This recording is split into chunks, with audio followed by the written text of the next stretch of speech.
شیطان کے دوست اور دشمن آپ کون ہیں؟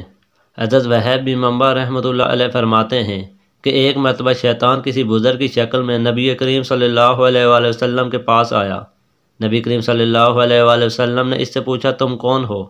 اس نے کہا میں شیطان ہوں۔ آپ نے پوچھا تیرے دشمن کون لوگ ہیں اور کتنے ہیں؟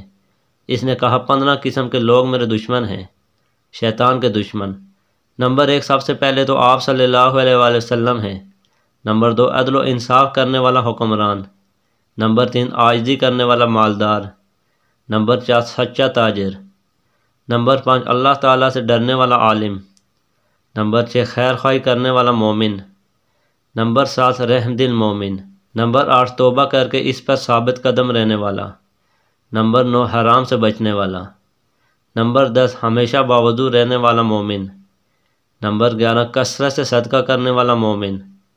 نمبر 12 لوگوں کے ساتھ اچھائی کرنے والا مومن۔ نمبر 13 لوگوں کو نفع پہنچانے والا مومن۔ نمبر 14 قرآن کریم کی تلاوت کرنے والا عالم و حافظ۔ نمبر 15 رات میں ایسے وقت تہجد پڑھنے والا جس وقت سارے لوگ سو رہے ہوں۔ پھر آپ صلی اللہ علیہ وآلہ وسلم نے پوچھا تیرے دوست کتنے ہیں؟ اس نے کہا 10 آدمی میرے دوست ہیں۔ شیطان کے دوست: نمبر 1 ظالم حکمران۔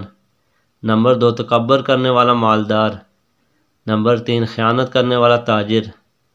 نمبر 4 شرابی۔ نمبر 5 چغل خور۔ نمبر 6 زانی۔ نمبر 7 یتیم کا مال کھانے والا۔ نمبر 8 نماز میں سستی کرنے والا۔ نمبر 9 زکوٰۃ ادا نہ کرنے والا۔ نمبر 10 لمبی لمبی امیدیں باندھنے والا، یعنی عمل تو کچھ نہ کرے لیکن امیدیں اللہ تعالیٰ پر باندھ رہا ہو کہ اللہ تعالیٰ بخشش کر دیں گے۔ پھر شیطان نے کہا یہی لوگ میرے بھائی اور دوست ہیں۔